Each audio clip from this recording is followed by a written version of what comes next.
rejection. I want you to do me a favor. Continue to comment in the comment section. Share this to your page. Let people know that you're at Bible study and a tremendous time to learn about how to overcome rejection. It's something that we all deal with.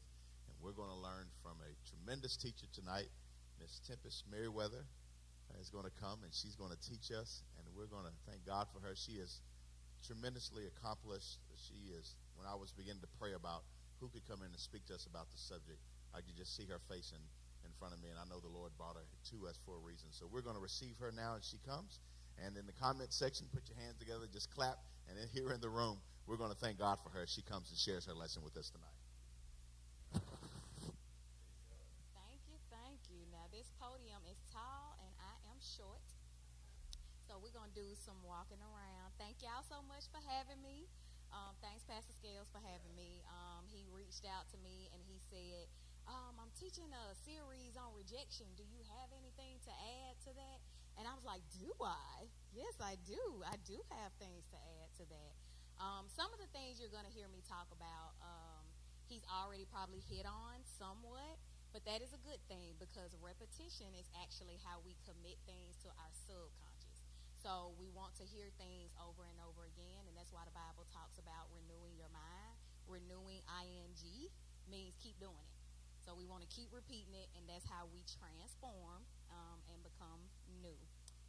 And so, do we got my slides going up here?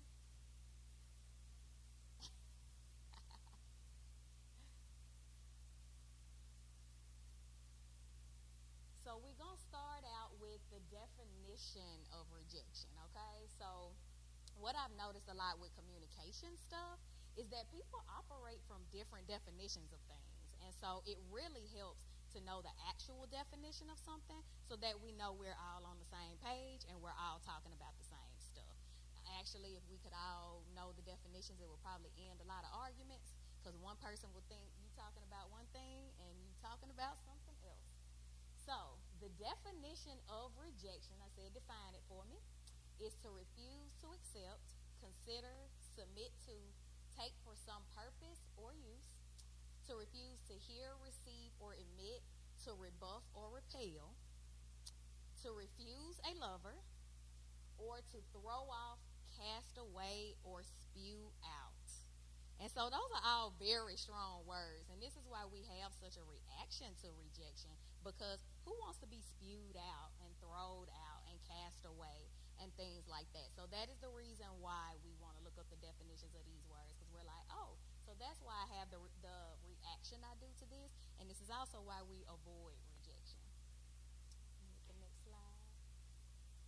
So let's go through the types of rejection. So the first type of rejection or area that we can experience rejection is in our careers.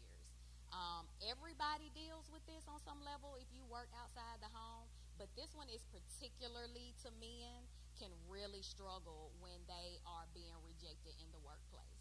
And some of the ways that you can be rejected in the workplace, you can get laid off, you can get fired, not getting a promotion that you thought you were going to get can really, really hit and feel like a rejection.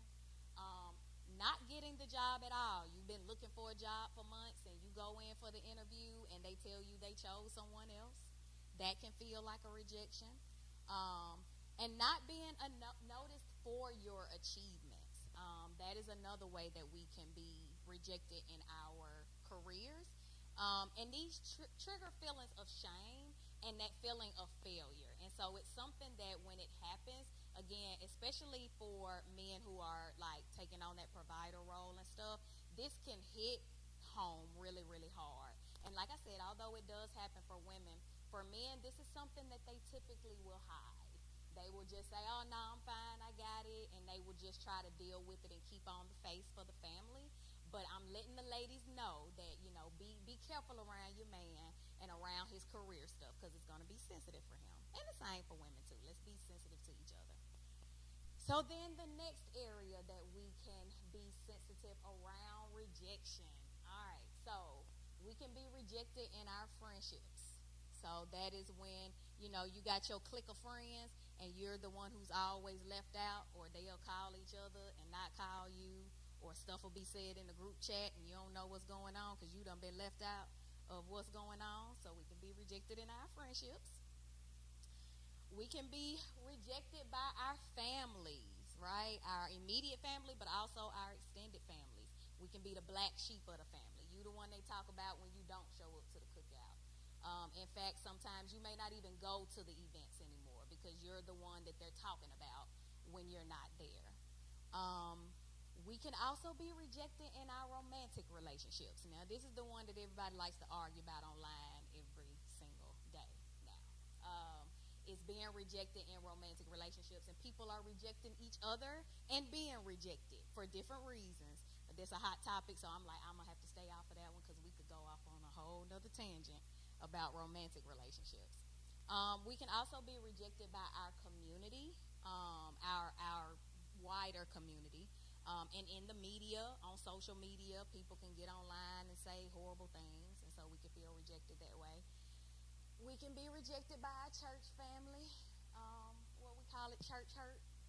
Yes, people can be rejected by their church family. They can feel jaded or like people been talking about them and different things like that, or you can just feel like you're generally not accepted, or that you have to put on a face to be accepted. And then also we can feel like we're being rejected by God. Now, logically, we know that God has accepted us, and he's accepted us into his bosom and all of these other kinds of things.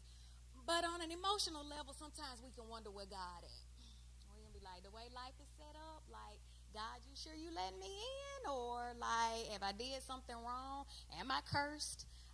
Those sorts of things. So those are some of the ways that we can be rejected in our relationships. The next way that we can be rejected, and we don't talk about this one very much, but we can be rejecting ourselves. One you don't really think about, right? One of the most important relationships that you're ever going to have is the one with yourself. And even having that type of self-hatred and rejecting yourself can even affect your relationship with God. And a lot of times people are like, well, we ain't talking about self-love. That's selfish. No, a lack of self-worth will negatively impact your relationship with God, because God will be telling you, I have good things for you. You have a plan and a purpose and all of these types of things. And you're going to be sitting somewhere going, no, I don't. No, I'm just a lowly sinner. Oh, no, God, he ain't gave me no gifts. And so God is spending the whole time in his relationship with you trying to convince you that he loves you and trying to convince you that you have a purpose instead of actually getting to kingdom business. So, some of the ways that we actually reject ourselves is, one way is through negative self-talk. This can be out loud or in your head. Most of it occurs in your head. It is when something happens and you have that negative tape running and you're calling yourself names, or you're beating yourself up about things that you really should be letting go of, or, you're putting your body down, you're judging yourself. These are the things that you're doing inside your head, and it can kind of run like a record. So that negative self-talk is a version of you rejecting yourself. Self-hatred, self-doubt, and low self-worth. I'm going to tell y'all, Jesus did not come all the way down here and die on a cross because we wasn't worth anything. And so don't let anybody tell you that you're not worthy of something. When Jesus came and gave his whole life for you, you meant something to him.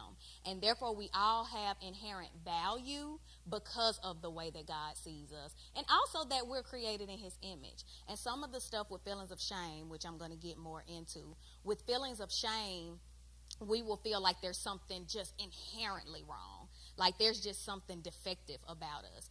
And we can know that that's not true because we're literally created in the image of God. Like God literally took his time in creating us. So there is not anything inherently wrong with any of us. Now, sin came into the picture and he had to come and fix all of that, of course. But he created us in his image. So we want to operate from that knowledge.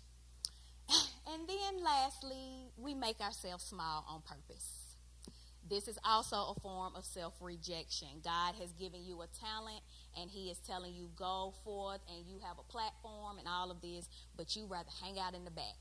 You don't want to be seen. You don't want to be heard from. You'd rather just avoid anything where anybody is going to actually see you. And so you make yourself small on purpose. So, next slide.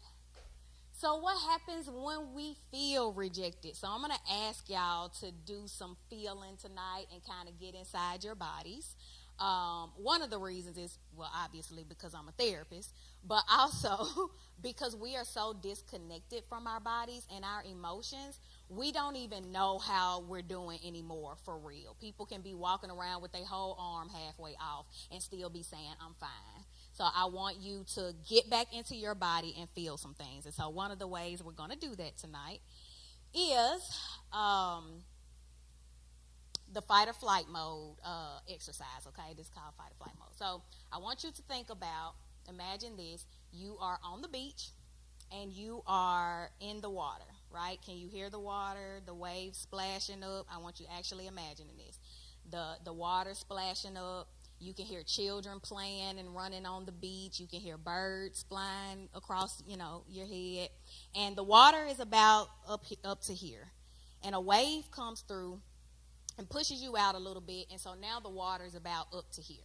And so you're like, shoot, I done got pushed out. I need to get back to the shore. So you go under the water to get ready to swim back to the shore. And you see this in your peripheral. Do you feel that in your body right now? Okay. So another exercise. Remember the last time that you got rejected. I want you to remember the last time something happened where you felt accepted or you were denied something or you felt cast away or thrown out for some reason. Can y'all remember the last time that happened? Okay. So, did you notice in your body that it can be the same feeling? So what that is that it's kicking you into fight or flight mode. And so fight and flight mode is how our bodies keep us safe, right? And we also call that survival mode. Now, I know all of y'all are on social media and stuff a lot, so y'all hear stuff about trauma responses and all this other kind of stuff because it's all over everything now. But what a trauma response basically is fight or flight mode. And you can get so caught in fight or flight mode that you live that out and you don't even notice you're in it anymore. So when we start talking about healing and things like that, we're talking about getting you out of a chronic state of fight, flight, or freeze mode. Does that make sense? All right. So the other thing that happens when we feel rejected is that, so let's say we get into fight, flight, or freeze mode. And one of the things that happens to your brain in this state is that your logical brain takes flight. So there's a part of our brains, they call it the primitive brain, that kicks in that has nothing to do with logic. So if you're walking in the woods and you see something that looks like a snake, you're going to jump, and then you'll realize it's a stick later, right? And that's because your primitive brain is going to make it where you're going to jump before you even think about it, because your brain needs to be able to act quickly. And so you're not going to think, oh, is that a snake? Oh, I'm going to have to jump. Your brain does this automatically for you. So this is the same thing that's going to happen when you get rejected or when something bad happens and you get kicked into that fight or flight mode. These primitive brain reactions are going to happen without you even realizing it. And so sometimes that's why some of us got anger issues and we're like, I just went off before I even knew what was happening. It just happened. I'm my bad. I'm sorry. And it's because you got kicked into that and that primitive reaction came out, right? So then the other thing that rejection makes us feel is it makes us question ourselves. And we're going to get a little bit more into what to do about that. But it makes us question, are we good enough? It makes you question, am I doing enough? Am I being enough? Do I cut the mustard? And so when you have those questions going on in your mind, it can really take you down a full-blown spiral. And I'm going to teach you how to not go down that spiral, because when you go down that shame spiral, then it really takes you away from problem solving, and it actually can work against you. Shame is actually connected to addictions and making bad choices. If you are in a shame spiral, you are more likely to make bad decisions. So, and then also, yes, defense mechanisms shoot up also when we are feeling rejected. And so one of the funny things I always hear people say is, I don't care what anybody thinks about me. That's not true. Because the only people who don't care what anybody thinks about them and have no shame, and don't care what anybody thinks of them are sociopaths. These are your Jeffrey Dahmers. So unless you're admitting to having the propensity to be a serial killer, then know you care what people think. So I would really like for all of us to come off of that, right? Let's just all admit that, yes, we care what each other think. Maybe not all the time, maybe not everybody, but all of us have that in us where we want to, we care what people think. And so the first line of defense is when you get rejected, you're going to want to go, I don't care. It don't matter. I didn't care nothing about what they thought, no way. But you did. You cared. And so, next slide. So now we'll talk about why rejection hurts. So one of the reasons why rejection hurts is because back when we were hunters and gatherers, long time ago, if you were kicked out of the tribe, you died, right? So the way that we kept safe and away from animals and the elements and everything was to be a part of the tribe. So if you got kicked out of the tribe, then you died in the wilderness. And so now your brain is trained that if you are being rejected, you are about to die. So this is the reason why we feel so hurt when we feel rejected. And then also something that has been really cool about research here lately is they have found that emotional pain and physical pain are actually in the same regions of the brain. So this is the reason why when something hurts emotionally, you almost feel like you can feel it physically. Like you'll hear people say, oh, it felt like a gut punch, or oh, my heart is broken. This is also the reason why we emotionally eat. These things are all tied in the same region of the brain. So now we kind of know, like, oh, so that's the reason why. And then, too, even when we feel physical pain, people who kind of have chronic pain and have autoimmune diseases, they really struggle with depression because your physical and your emotional are connected. And I tell people that God created us in his image, and he's a Trinity. And so he also created us the same way. We're spiritual beings that have a soul, and we live in a body. We're three, too. So whenever something is off, if your spiritual is off, it'll affect your physical and your emotional and your soul. If your soul is off, it'll affect your physical. If your physical is off, it can affect how you feel with you and God. All of these things are connected, and they're made to all go together. So even as a therapist, I tend to try to hit all three of those if the person is a spiritual person. Now, for my people who aren't believers, I definitely wouldn't push that. But for those that are, we try to touch all three places. And then also the other reason rejection hurts is because our brains are designed to keep us from danger. Your number one thing that your brain is going to do is it's going to keep you safe. It doesn't care about anything else. It don't care if the situation is real or imaginary. Your brain doesn't know the difference. When we just did the exercise with the shark, your brain doesn't know the difference between you sitting in this room and that shark really happening. Literally. And that's the reason why even now you could think of a situation that was really hurtful to you and still feel those same emotions. They'll pop right back up and you'll feel like you're right back into it. And it's because of the way our brains are wired. So next. So where do wounds of rejection come from? Y'all, these can really come from anywhere, honestly. Just living life. They can come from childhood experiences. That's an obvious one. They can come from just interacting with other people, other humans. It could just be Tuesday. Something happened and now all of a sudden some felt like you got rejected. We even reject ourselves, especially when other people are rejecting us. But something to remember about this is that we all experience it. And so a lot of times people will tell me, why is this happening to me? Why is this happening to me? And we really have this feeling like we are having this bad experience and we're the only ones having it. And that is really not true. All of us experience rejection on some level, in some form, at some point. All of us will feel it. So some signs that you fear rejection. All right. Number one, you don't take criticism well. Nobody can say anything to you. Your ego pop up as soon as somebody started to say something, and you're like, no, because you did, da-da-da-da. And nobody can tell you anything that would actually be of improvement to yourself, because you are actually fearful of that rejection. And so your defense mechanisms pop up, and you go, And most of the people will know that you don't take criticism well before you even know it. Most people know that they can't tell you anything. Number two, you overreact to things that are really not that big of a deal. Like, your reactions to things don't match the level of what just happened.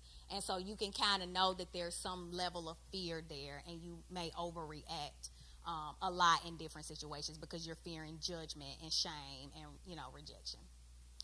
Number three, you worry about what others think about you. And I'm going to say constantly, because we just said everybody cares about it on some level. But you worry about it constantly. Everything you do, even though you may not admit it, everything you do is really about, well, what is everybody else going to think? You had a drink the other night, but you're not going to tell nobody because you're going to hide it because you worry about what others think about you.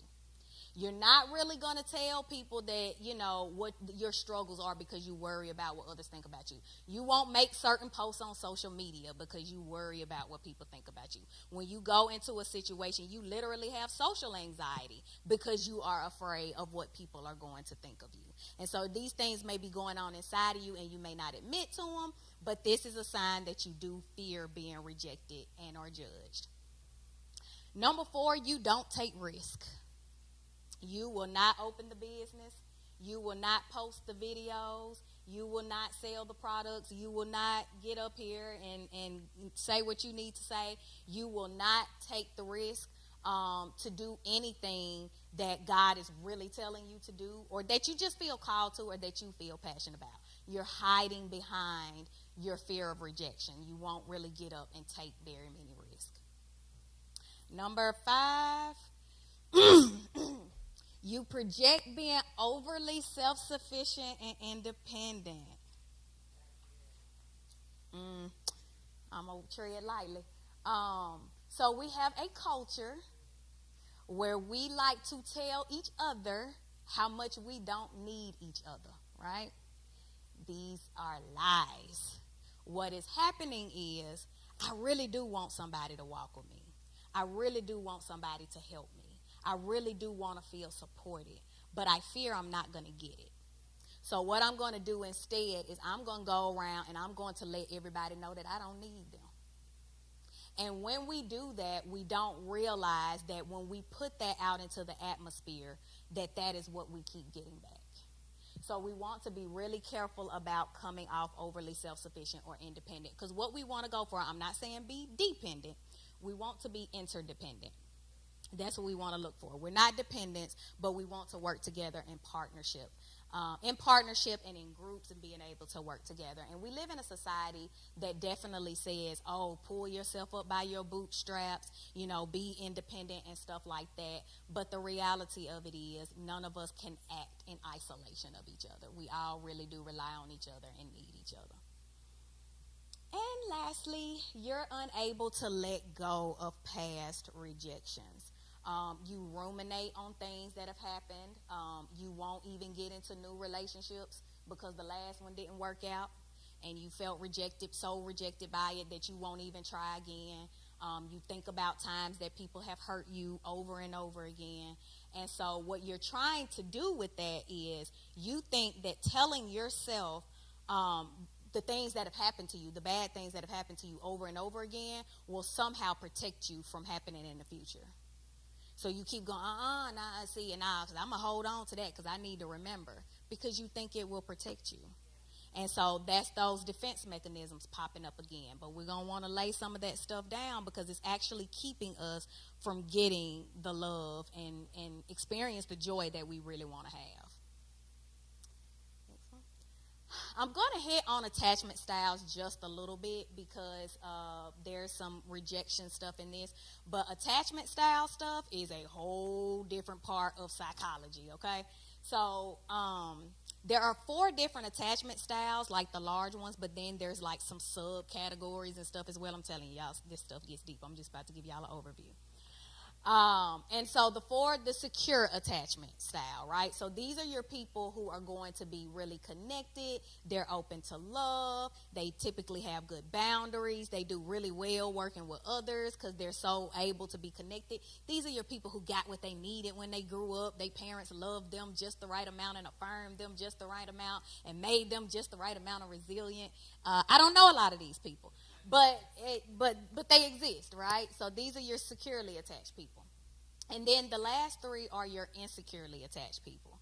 And so avoidant, you're going to think avoid, okay? So your avoidant attachment style, these are your people who going to stiff arm everybody.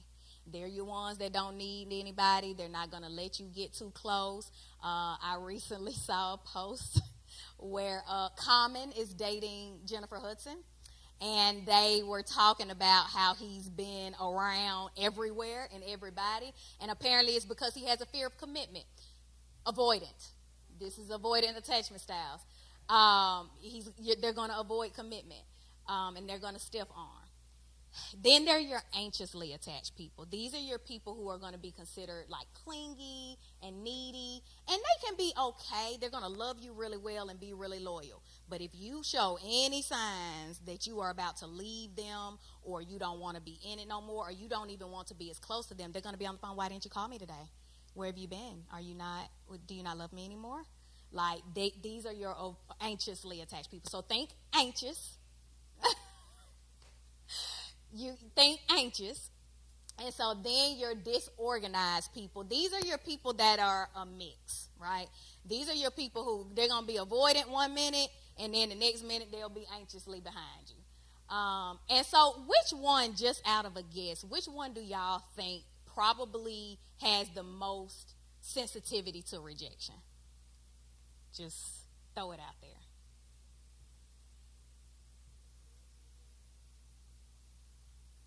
Avoidant, disorganized. Yeah, that's pretty good. Pretty good. I've had a lot of people think that it would be anxious, and I do think anxious are definitely sensitive to it because they're the ones, of course, when you reject them or they feel rejected, they're going to want to run up on you. But I agree the avoidant could be argued as well because these are your people that if they finally let you in, because it's going to be hard. But once they let you in, if you hurt them, if you abandon them, it's going to be hard. But I can agree with disorganized too because even there's a mixture there of the avoidant and anxious. So, next one. So now we've talked about where it comes from. We've talked about what's going on, why we feel rejected, all of that. So now what do we do about it? Well, we're going to take control over what we could take control over, okay? That's where we're going to start. Our response is our responsibility. And so, number 1, we're going to practice the pause. Now, this is something that you can do with a whole lot of things, like anger, all kinds of things. You're going to practice pausing.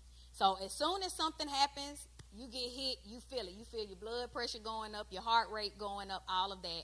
You're going to pause before you react. You are not going to react. You're going to stop and pause. And the reason you're going to do that is because just like we talked about earlier with your logical brain taking flight, we're going to pause to give a second for your logical brain to come back online because it took flight, right? So we need it to come back. And so when you take that pause, you're literally giving your brain that moment to say, oh, okay, wait a minute. Oh, let me think about that. Oh, okay, let me not smack somebody. Okay, that ain't gonna be good. No, don't do that. That's not right. Let me not go off in traffic. Maybe that person was just having a bad day. That's why they cut me off. Right? And you're going to be aware of the experience in your body. So this is going back to being back connected to our bodies. You want to be connected to your body because you need to know when your blood pressure is raising and when your heart rate is going up and when you're starting to shake and sweat and do all these different things. You want to be aware of that so you can go ahead and go, okay, hold on, let me take a second. Let me pause and let me get my mind back on track before this goes left. Then also, next we're going to avoid blame and denial, okay? We're going to take full responsibility for what we can do in the moment. And one of the reasons I say, avoid blame and denial is because if you end up blaming yourself or blaming other people in these moments, then you're going to go off of the track of problem solving. You're going to go off into shame. Because if you're blaming yourself, now we're going to, am I good enough? Is something wrong with me? If you're blaming other people, now you're wanting to direct that negative energy at other people. And you might not need to do that at work. You may not need to do that to your boss. You might need to, take a second. And so you want to go down the road of problem solving, not blame. And you don't want to deny the situation either, because that sometimes we'll do that and we'll go, oh, no, everything's fine. That ain't really happening. I'm just going to go along, praise the Lord, and all of those types of things. But denial doesn't work either. Denying reality does not make reality go away. All right. And then lastly, we're going to take control of our own stories. What stories are we creating around what just happened? So one of the things we do in therapy is called cognitive behavior therapy. And that's basically the thought that the way that we act comes from our core belief system. We all have core beliefs, and out of those core beliefs, we have thoughts, and out of those thoughts come feelings, and then out of those feelings come actions, right? And so what happens is something happens, and then your brain comes up with a story around it. And so what you want to do is you want to say, hold on, what story am I creating right now? So, I just got laid off from this job, and I'm starting to create the story that I ain't going to never be good enough. I'm never going to find a job. Or I just got rejected by somebody I'm dating. I ain't going to never find nobody. Lord, am I ever going to get married? Like those types of things. We start creating a narrative around what has happened to us, and we want to check those narratives because those narratives literally can either increase our emotional arousal or it can push us back down into that shame spiral. And again, we don't want to be going down the shame spiral.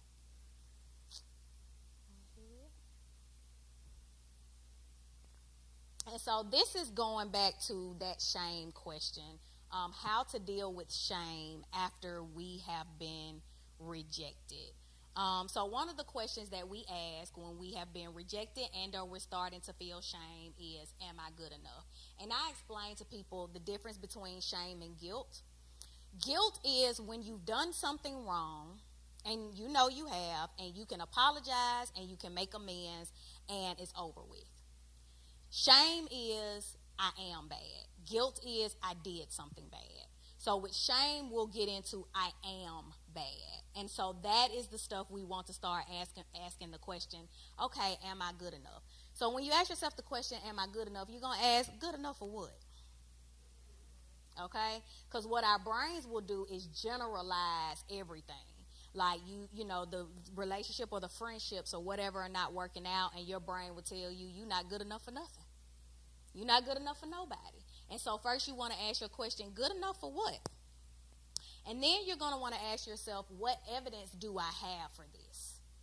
All right? So you're going to write, and I tell people, write it down. What proof do you have that you're not good enough? And sometimes you may come up a little short. I'm not going to come up here and be oogly googly with y'all and say ain't nothing ever wrong with none of us. All of us have room for self-improvement.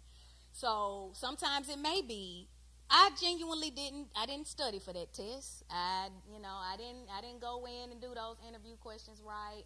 I do go around telling everybody I don't need nobody, so that makes sense that don't nobody want to date. Because I said I don't need you, or want you, or whatever.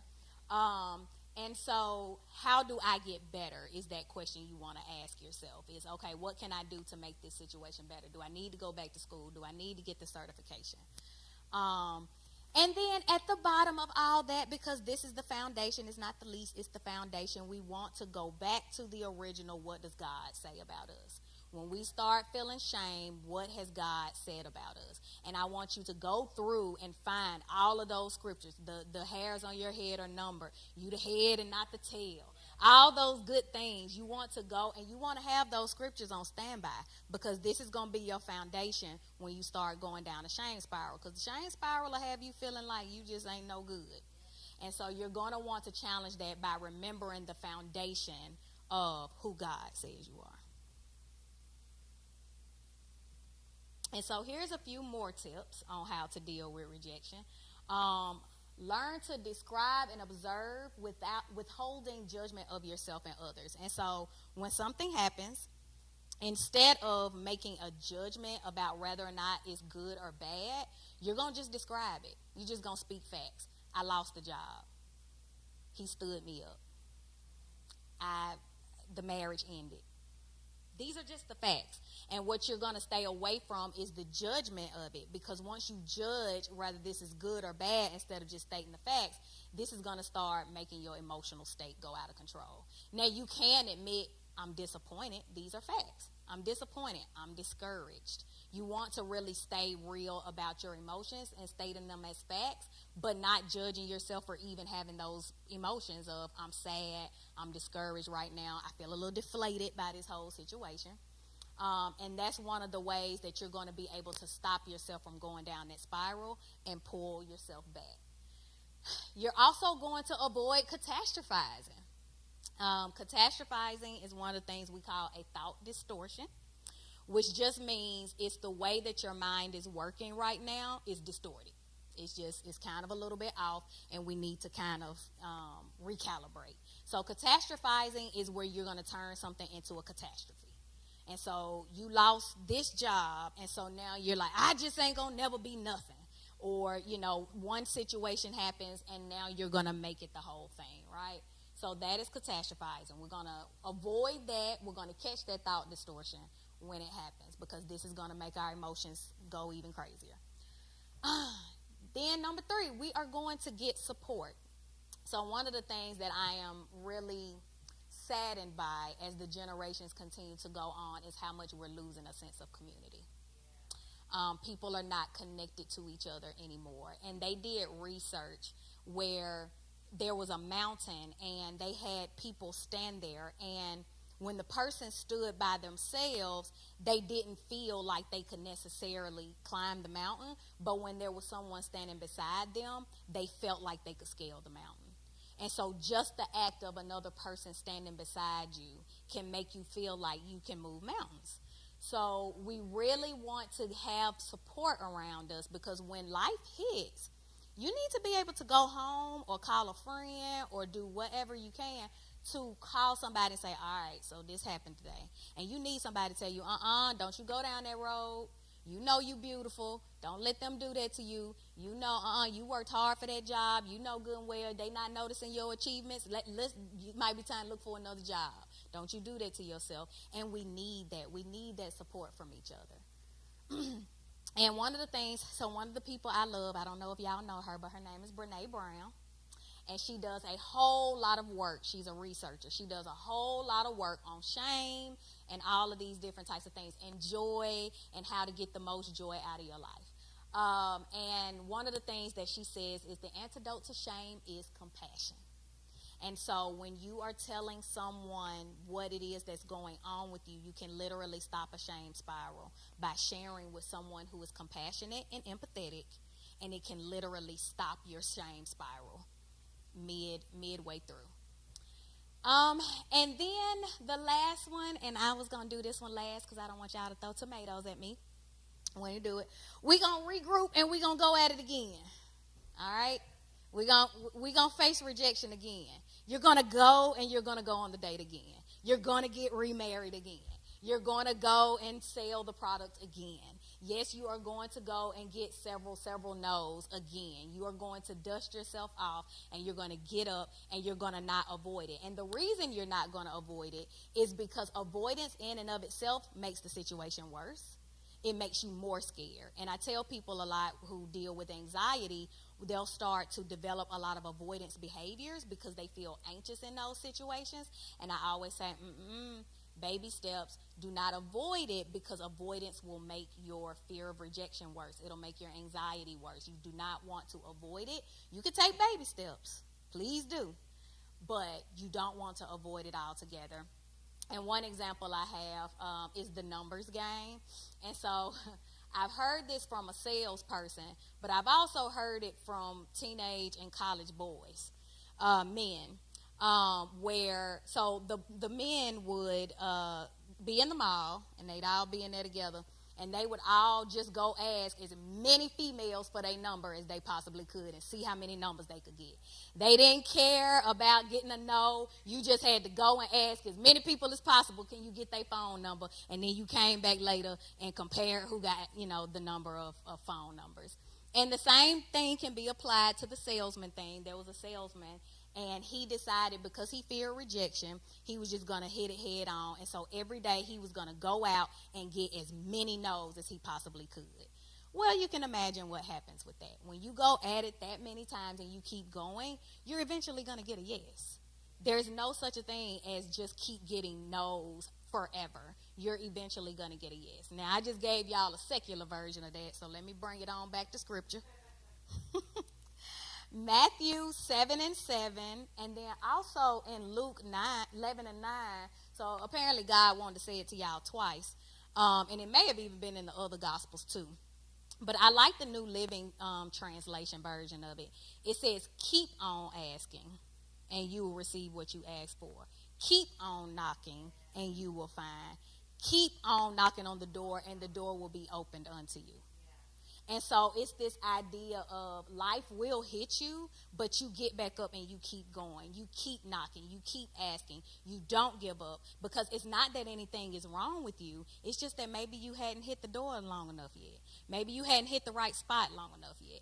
And so you're going to want to keep going at it and not give up, because eventually you're going to get your yes.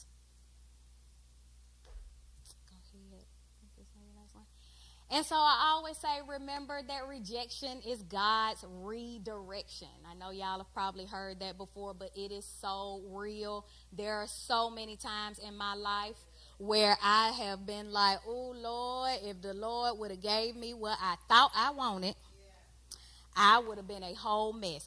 If he wouldn't have redirected me, this would have been a whole mess. And so you're going to want to not take these things personally when doors shut, because God himself could be shutting them. And it just may mean you either need to walk through another door, or you need to knock on that door again. It may be that you need to knock on it again, but we don't want to take it personal and go down those shame spirals. And we also want to accept that rejection is just a part of life. There's no way around it. No amount of avoiding it is going to make it go away. And in fact, continuing to avoid it is going to keep you from going into all that God has for you. And so let's continue to work on these things, y'all. Use all of these tips, and remember that rejection is not final, okay? Failure is not final. If you keep pushing toward it, then God will eventually, give you what it is that he has for you. All right.